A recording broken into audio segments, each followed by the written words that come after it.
Good evening, everyone. Welcome to our 5 o'clock meeting on June 24th, 2019. Mayor Roy is at a Prairie Water Summit in Regina, and as Deputy Mayor, hopefully I can fill that void.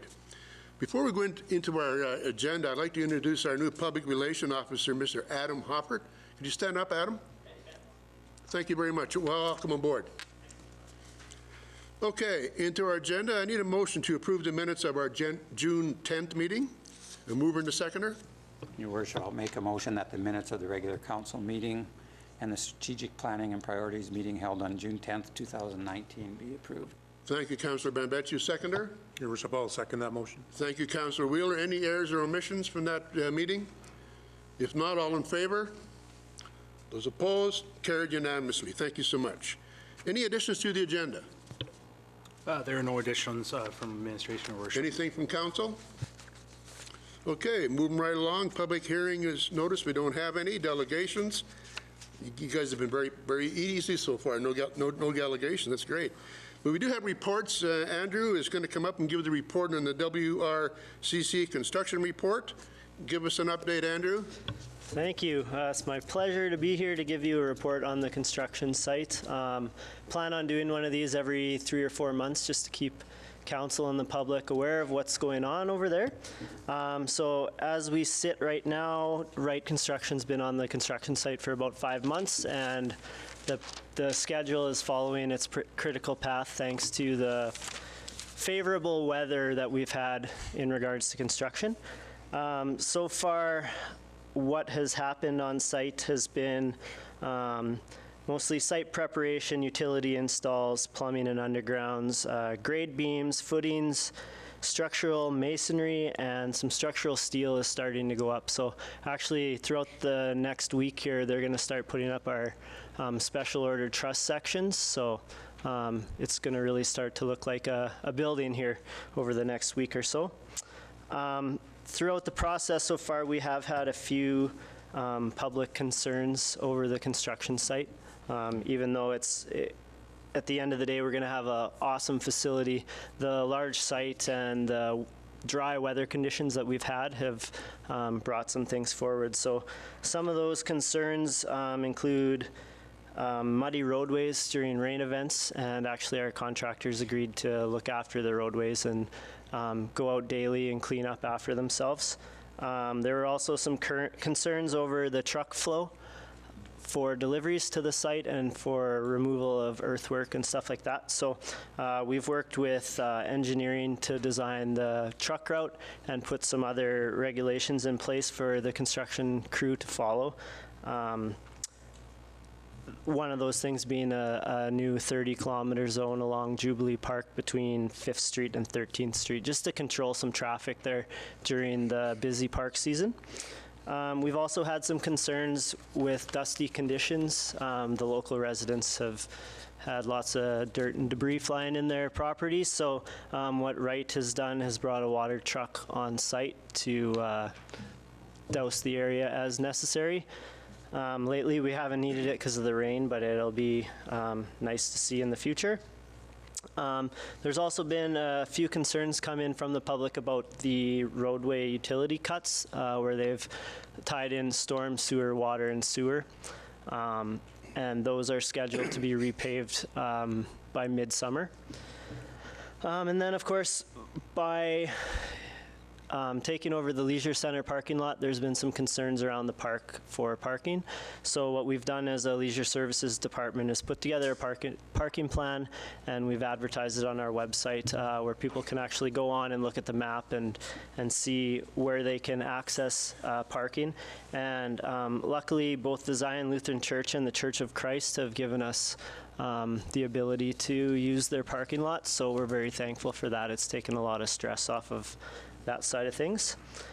So as the site continues on and the construction continues on, we've actually asked Wright Construction to keep track of the local suppliers, contractors, and people in the community that have benefited from their project.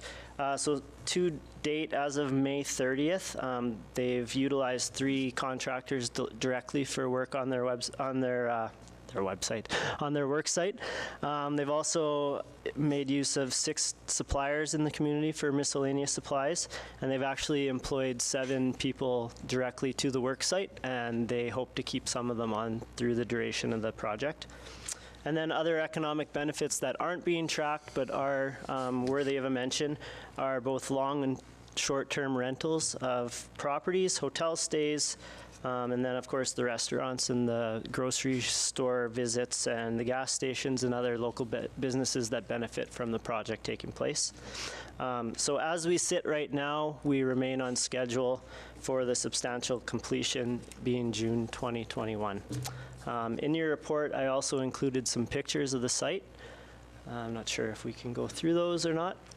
So on May 10th, I believe it was, we had the sod turning. So that's the site sign that we had done up in partnership with the school, which now sits at the site for the public to view what the new facilities will look like. The sod turning event that took place on May 10th. I've supplied a view from the south end of our facility looking towards the north. So you can see from this angle, basically where we're standing will be the climb and play area. And then if you look out, you're looking towards the school. On the left side will be the lobby, the offices, the art spaces. And on the right will be the climb and play and the turf field. And then if you keep looking at the next photo, you'll see a masonry wall that they've tackled fairly efficiently, and that's actually going to house our 8 change rooms. So things are coming together over there. And then as we move on, there's a photo looking from the east into the west. That'll be the common space. So that's where we'll have a joint use kitchen and common area with the school. And then moving along, I mentioned our special trusses, our special order trusses. And it's tough to tell from the picture, but there's actually 5 of these large trusses that they are going to be assembling on site and then raising with 2 cranes at once. So it'll be quite the spectacle to see. And I wasn't able to talk to them today, but they're scheduling right now to get the first one put up on Wednesday. I'm not sure if the recent rainfalls set them back at all, but I was hoping to have my lunch pail and go sit in the park and watch them go up because it's going to be quite the sight to see. Are there any questions? I have one, Andrew. I noticed in your report you didn't mention about anybody over there without safety, hard hat and vest and steel toes. I now watch it through the fence. Yeah, so No. there are some strict safety guidelines set for the work site, and obviously we ask that the public stay out of the work site. If you do enter the work site and you're with a supplier or a contractor, you have to check into the site trailer and go through the process of going through their safety plans, and then they'll inform you on what you can and can't wear on the site. I've been through the process. Is there any other questions from council? Councillor Van Metzer. Not so much a question as a comment, as I thank you, Andrew, for that very in-depth report. It is a very exciting project. I think as councillors, we're all very excited for it, and I think the city residents, we hear many comments about people talking about it and asking about it. And again, thank you for this report, and we look forward to it, and I'm sure everybody will every 3-4 months to have an update on this project, to see it coming along as well as it is, with eager anticipation to be able to use it in a couple of years. Absolutely, yeah. Completion date can't come soon enough. Thank you, Mel. Any other questions from councillors? No, even myself, I've noticed in talking to people, everything's positive out there. And it's a good thing that's happening in the city of Weyburn. Not only for the city of Weyburn, but the surrounding areas can use that facility as well. So, Andrew, thank you very much for your report. It was in great detail, and thanks very much. Thank you. Okay, moving along on the agenda, we have the consent agenda. I'd like to make a motion that the following items on the consent agenda be accepted as presented. A, May 31st utility report. Seconder for that motion? I'll second that, Your Worship. Thank you, Councillor Bailey. All those in favor? Opposed? Carried unanimously. Thank you, Councillor Wheeler. Councillor Bailey. Okay, motions, accounts payable. Yes, Your Worship, I'd like to make a motion that the purchase is in the amount of $2,160,895.47 from June 7th to June 20th, 2019 be passed for payment. The purchases include quick pays totaling $133,312.77, accounts payable totaling $1,646,854.55 direct withdrawals totaling $371,754.00, and debit card transactions totaling $8,973.16. Thank you, Councillor Bambecci. A second for that motion? I'll second that, Your Worship. Thank you, Councillor Wheeler. All those in favor? Opposed? Carried unanimously. Thank you. 7B, we go into Weyburn Youth Council.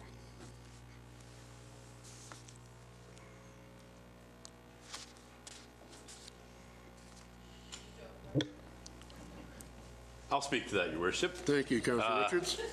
As you can see, we're pretty well prepared tonight.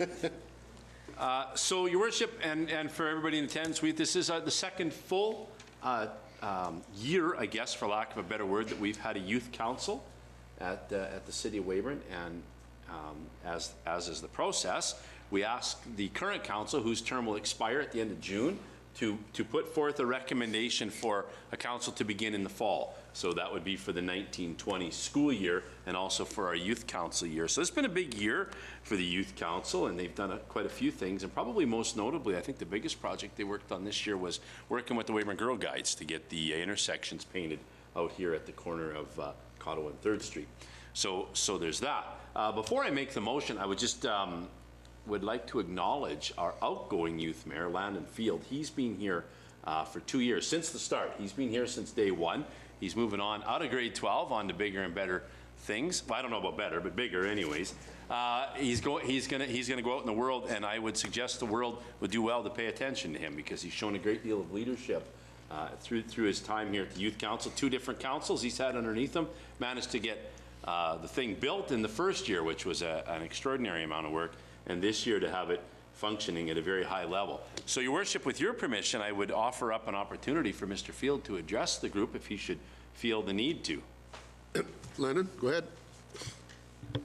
Well, I just want to take a moment to thank all the city officials, especially Councillor Jeff Richards for his hard work on this file, I guess, and also city administrators like Danette Richter and Paige Tenvolt for all of the time that they put in to help I guess, establish this. And this year we had 7 applicants apply for the 5 positions, which is a great improvement from the 1 originally 2 years ago, which was me.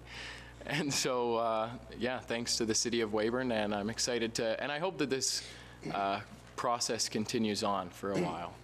So thanks. Thank you very much, Lana, and I wish you all the success in your future. Thank you.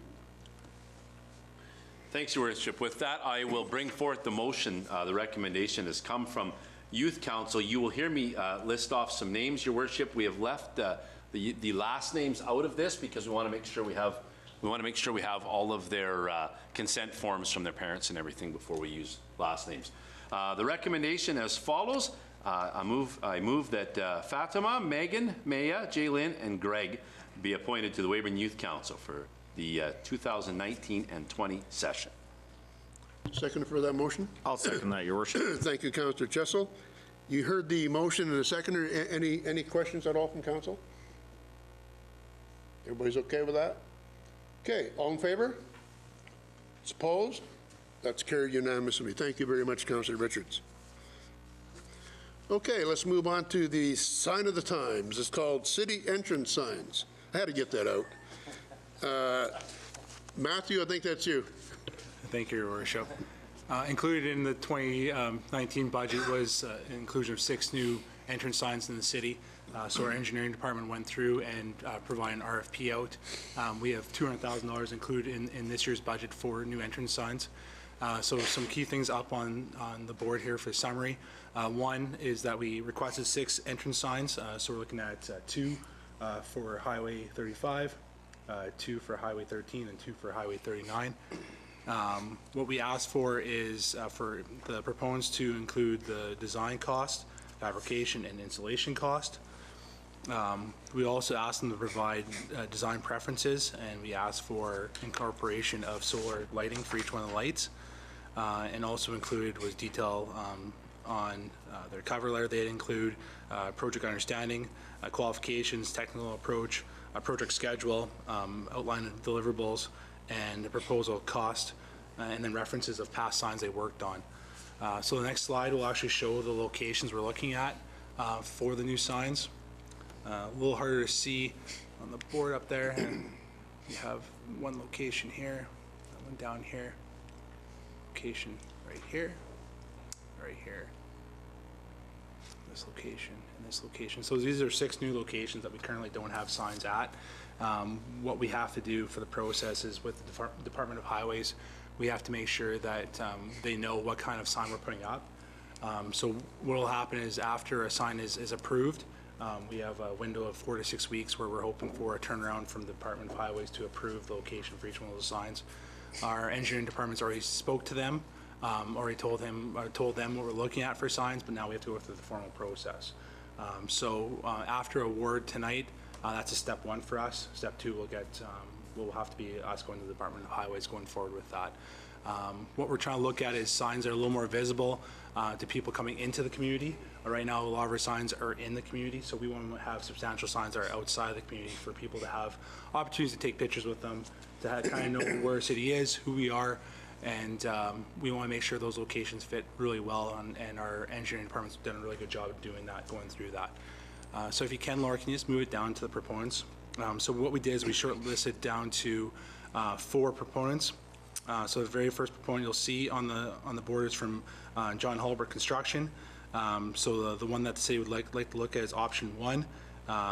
So we're looking at a 10 by 12 size sign, and the cost that they're looking at is $217,881.90. So once again, this includes solar lighting, the structure, design, everything for the sign.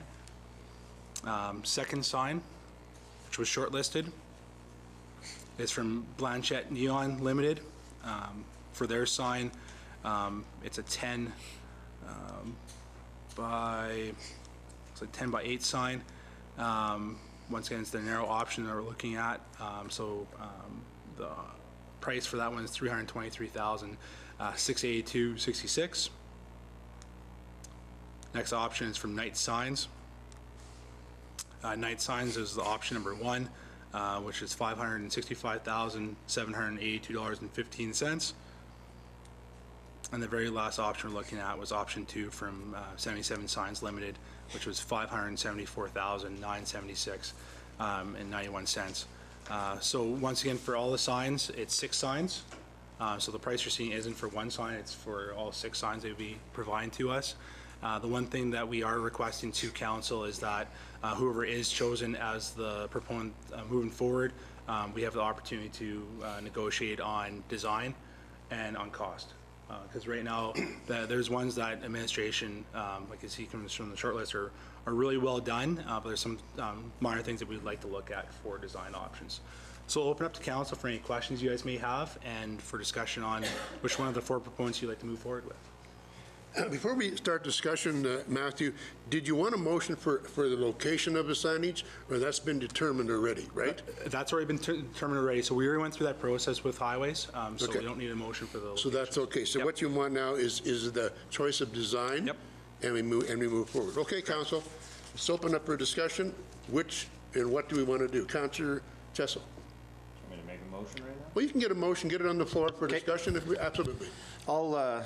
Your worship, for the evening, I'll move that we accept the tender from John Holbert Construction for construction of 6 new city entrance signs for a maximum of $217,881.90. And upon approval, administration will discuss design changes and negotiate the final price. Thank you, Councilor Chessel. A seconder on that motion? I'll second that, Your Worship. Thank you, Councilor Richards. Okay, gentlemen, discussion. Are we in favor of that, or we want to do something different? Councillor Richards? Yeah, thanks, Your Worship. Matthew, so when you say that you would like to have the opportunity to go back to the contractor to discuss design, to discuss other things, you're not saying a fundamental change in the design, you're saying that you may be looking at some small changes. If the one that's up on the screen is the one that's chosen, you're saying maybe just some elements of it would change. That's correct, Councillor Richards. So we would not be changing the overall design of it. It's just maybe how Weyburn's looking, or pump jack or the lead sheath. Sure. Minor things like that we'd be looking at for changes. Any other discussion? Councillor Benbeccia? Thank you, Your Worship. Yeah, no, I also am in favor of that sign that from John Holbrook Construction, and that not so much cost as I do like the look of it, and I like the material. It's made of concrete, a lot of it, so it's going to be long-lasting, not a lot of maintenance. The parts of it the other parts of it are parts that can be refinished or refurbished after a number of years. So I think all in all, it's a good package for the city, and it's within our price budget, so that's a bonus besides that. Very good points. Any other discussion? Matthew, before I go to Councillor Bailey, thank you very much from your committee. Your committee was Phil and Paige involved in this. Yeah, that they are the committee. I know you are. And they're here tonight, so I want to thank you on behalf of City Council for the time and effort you put into this. It's not an easy task to get the people around the table to agree on different things, and trust me, I've been there. But this is a step forward, and I thank you for your work, Phil, wherever you are. I know you're here, and Paige, you as well, and Matthew. Councillor Bailey. Yeah, thank you, Your Worship. Yeah, I too like the look of it. I'm kind of one of those guys who couldn't draw a stick cat, so somebody that has the talent of putting this together, commend them for it. Just a simple question, this price that we're getting for all of them, I'm assuming that's installed? That's installed, yeah. That's installed, okay, Yeah. that's, I thought it was, but I wanted to make sure. Yeah, I like it. If you have to tweak it a little bit just to do something, I'm sure that they'll be happy with that. And I'm very pleased that we came in close to budget there from a local firm. So that makes it that much better, I guess, Your Worship. Thank you, Councillor Bailey. Any other discussion before I call the vote? Hearing none, all in favor? Those opposed? It is carried unanimously. Again, thank you so much. Thank you. Okay, we're moving along. We have no introduction of bylaws, unfinished business, but we have new business, discretionary use application, Van B Holdings. Councillor Benbeccia, did you declare of interest? Document that, please, that Councillor Benbeccia left at 5:22. Okay, Amanda? We have received a discretionary use development permit application from Van B Holdings, owner of 433 4th Street Northeast, to place a shipping container 40 feet by 8 feet in the southeast corner of his property to utilize for storage. The site is currently zoned UH, and placement of a shipping container is a discretionary use. A discretionary use is required to send out neighborhood notices to all residents within 75 meters of the proposed development location. Notices were sent out on June 5th, with one comment received concerning the negative effect a shipping container would have on the existing neighborhood, as it is not consistent with existing structures.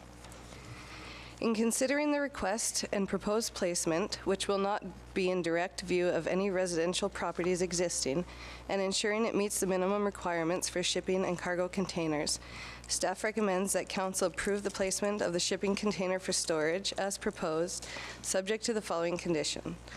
Products stored on site must be directly related to the primary commercial use. Shipping container is not to be leased or used by an outside party other than the property owner. Shipping containers are prohibited for the storage of junk, trash, or other forms of refuse, hazardous substances, or perishable items. Shipping containers shall be kept locked to prevent unauthorized access.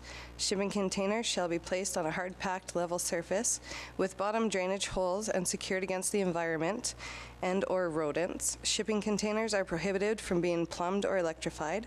Shipping containers shall be painted and maintained in an aesthetically pleasing. Shipping containers, or if any outdoor storage, shall conform with Section 5.4 of the zoning bylaw. Storage shall be completely screened in by a solid wall or fence at least 1.83 meters in height, and the storage area shall be maintained as to reduce the adverse visual effects on the storage and to enhance public health and safety by preventing contamination of the urban environment. Areas not occupied by buildings, parking, loading, or storage shall be landscaped in accordance with Section 15.1.2 of the zoning bylaw, and all property, including the land, buildings, structures, and outdoor storage, shall be maintained with minimum standards as set out in the City of Weyburn Property Maintenance and Nuisance Abatement Bylaw 2004-3021. Thank you very much for that information, Amanda. Do we have a motion on the floor? Your Worship, I'd like to make the motion that the discretionary use permit or development permit application from Bambi Holdings for the placement of a shipping container for storage be approved subject to the following conditions. Products stored must be directly related to the primary commercial use. Shipping containers are not to be leased or used by an outside party other than the property owner. Shipping containers are prohibited for storage of junk, trash, or other forms of refuse, hazardous substance, or perishable items. Shipping containers shall be kept locked to prevent unauthorized access. Shipping containers shall be placed on a hard pack level surface, and any bottom drainage holes shall be secured against the environment and or rodents. Shipping containers are prohibited from being plumbed or electrified. Shipping containers shall be painted and maintained to be aesthetically pleasing. If any outdoor storage on-site, Section 5.4 of the zoning bylaws shall be complied with. Storage shall be completely screened excuse me, by a solid wall or fence of at least 1.83 meters high, and the storage area shall be maintained as to reduce the adverse visual effects of the storage and to enhance public health and safety by preventing the contamination of the urban environment. Any areas not occupied by buildings, parking, loading, or storage shall be landscaped in accordance with subsection 15.1.2 of the zoning bylaw.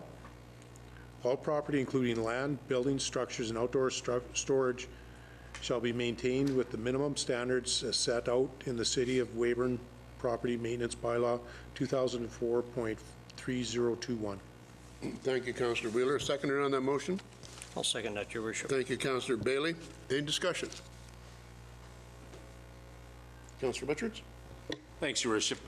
Amanda, there was one letter in opposition to this. Yeah. I suspect you have spoken to the proponent about fencing and all of this. Yes, I advised him that it would have to be kept in a neat and tidy order, that there couldn't be any junk stored outside or around this structure that was being used for storage. So I will confess that I didn't go by there and look in great detail. Is that area fenced right now between there and the courthouse? No, Is there plans not to fence fenced. that? I'm not sure. You don't know that for sure? No. If the fence is only required if there's going to be outdoor storage. Okay, Right? sorry. The shipping container doesn't need to be contained within a fence, but if there's any outdoor storage, it has to be contained within a fence. Ah, right. Sorry, I misread. That's okay. Any other questions? Okay, all those in favor? Those opposed? Carried unanimously. Thank you very much, gentlemen. Councillor Bambechu came back into council chambers at 5:27. Okay, another home occupancy amendment at 705 Windsor Street. We have received an application from Sheena Kopek to operate a business for foot reflexology treatments at 705 Windsor Street, located in the R1 zone in the Highfield Park subdivision. The business will operate Monday through Sunday, various hours throughout the day, with no appointments after 9 p.m. This would be considered a controversial use as the occupation involves clients being directed to the home throughout the day. Minimum anticipated increase to traffic flow as there will only be one client per appointment, and there is a driveway available on site for the clients. Home-based occupations are permitted in R1 zone and deemed controversial, requiring public notification and council review. Notices were mailed out on June 3rd to all neighbors within 75 meters of the applicant's home, and no concerns or objections were received. Therefore, staff is recommending that council approve the home occupation for 705 Windsor, subject to the following conditions. No person other than the resident of the dwelling unit shall be engaged in the home occupation as an employee or volunteer. No advertisement carrying out the address of the dwelling in which the home occupation occurs may be placed in any media. The face of any home business sign on site must not exceed .092 square meters and must be placed within the first half of the front yard setback. Home occupations are subject to periodic review to ensure compliance. Owner's driveway shall be used for off-street parking for clients. No client shall be directed to the home after 9 p.m. on any day, and a City of Weyburn business license shall be obtained prior to operation of the home occupation.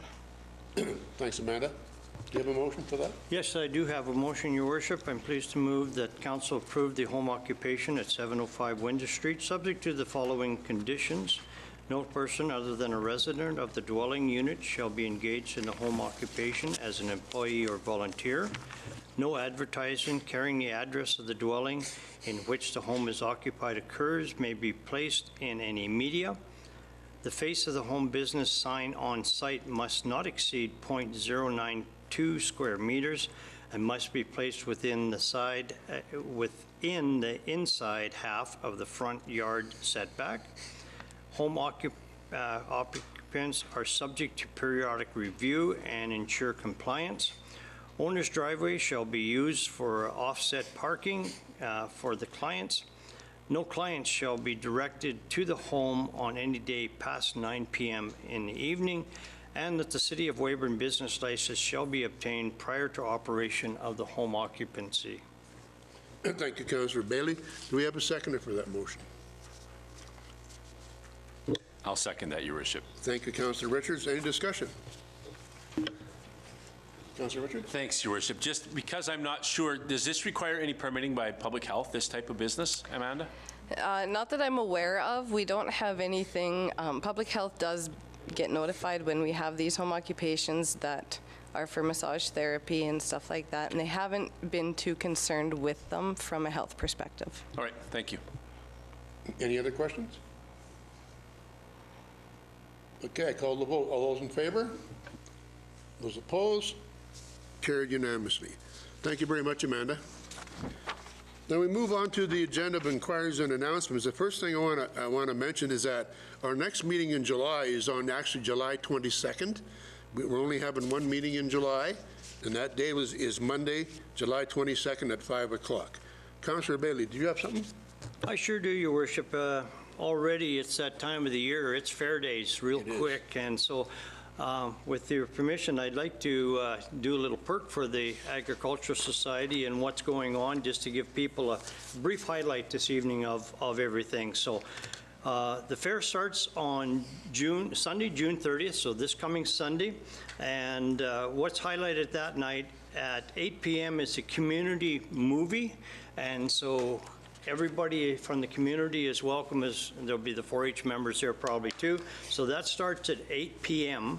The charge for that is $5 a person if you're over 6 years of age, and we have a family pack of $20 for a family, and I think that's 2 adults and 3 children or something like that. So it's very affordable. Monday, July 1st, it all starts off early in the morning with all the 4-H activities, the steer weigh-in, and that day is filled with that. But at 6 p.m. is the chuck wagon and chariot races. And then at 8 p.m. again, we have another movie night for everybody to come and attend. So there's 2 movies, first 2 nights. Carrying on to Tuesday, July 2nd, again, it's very involved with the 4-H all day. And then again at 6 p.m. is another version of the chuck wagon and chariot races. On Wednesday is kind of the wrap-up day for the July 3rd for the 4-H, and just a note at 2:30 the 4-H sale starts, and that's always a very big sale and show here for our community and all the clubs that come in from around, from all over. On Thursday, July 4th, is the parade, and check with the new route that's out, so I won't go into that, but there is a new route, and so check with the city or the chamber or the Ag Society, and they'll tell you where all that is. 12 o'clock noon, the Midway opens, and there's lots of activities all day long during that day. Laser tag, kids tractor pull, axe throwing, at 7 p.m., the extreme bullfighting and mechanical bull riding. So that's a little bit of a new taste that we have. So I don't think they intertwine the axe throwing and the bull riding and stuff like that. They're separate events for everybody. Friday, July 5th, again, the Midway opens at 12 noon, and laser tag, kids tractor pull, axe throwing. 6 o'clock is the Souris River Rodeo. At 7 o'clock is the smoker cook-off and the check-in. And then that wraps up on Saturday, that cook-off, and I'll get to that in a second. Saturday, July 6th is at 9 a.m. is Dairy Queen Kids Rodeo. Midway opens at 12 with all those same activities you can take part in. And then at 8:30 on Saturday night is the Dirt Rich Band located at the Swayze Saloon right there. And so that activity is. Now, to get into the fair, to take part of all of these activities, it's a $10 bill each day. There are family rates here for 3 days. Family pass for 3 days is $20, or I should say an adult pass. I'm going to get in trouble if I get that mixed up. An adult pass for $20. There's wristbands for all those other activities to do. So very affordable. There's 6 days of lots of stuff happening out there. I would be in trouble if I didn't mention also that we still need some volunteers. So you can contact Shauna at the Ag Society. If you've got an extra hour or two, we'd be more than happy to have you participate in working a gate or whatever other activities. We're expecting approximately 170 fed calves at the sale, which is always one of the largest in the region. So weather's going to be good, and we're going to have lots of fun and lots of activities over 6 days here in Weyburn, starting next week, next Sunday, week from yesterday. Thank you, Councillor Billy. You That's bet. a really in-depth report. Is there any questions at all? Councillor Van Betju. Yes, Councillor, I maybe missed it, but I didn't. Did you mention my favorite event, which is the Demo Derby? And I didn't know whether you mentioned that or not. The Demo Derby is happening at a different time. It's not at the fair this year. You know what? I better. I have to pat Councillor Van Betju in the back. No. Whoa, Sorry, can I go back ahead. up? I forgot to highlight that because it is there, 6 p.m. on Saturday night, Rumble in the Rings Demo Derby. Wonderful. I'll sleep better tonight. Thanks for bringing that up. I missed Councillor it. Van Betju. See, I'm really impressed. Everybody listened to your report. Well, I am too. That's fantastic. So show up and support the community. Great, thanks very much, Councillor Bailey. Any other questions, Matthew? I just have one other thing to talk about tonight. We're doing a regional traffic study right now, as council is aware of, in partnership with the RM of Weyburn and with the Ministry of Highways. So there'll actually be an open house on Thursday, July 4th from 5:30 till 7:30. That'll be in Crescent Point Place in the lobby. This is really important, so the public's invited, any businesses invited. We need your information for this. So the really big thing for us is we're looking at both short-term and long-term infrastructure needs, and it's a really great initiative that we're actually really fortunate this Ministry of Highways approached us and the RM to do this. They're looking at key data for us moving forward. So the open house is on July 4th from 5:30 to 7:30 at CPP in the lobby. Thank you, Matthew. Okay, any other inquiries from council? We heard from administration. How about the media? Anything from media? If not, I want to thank everybody for the good discussion we had this evening, and this meeting's adjourned.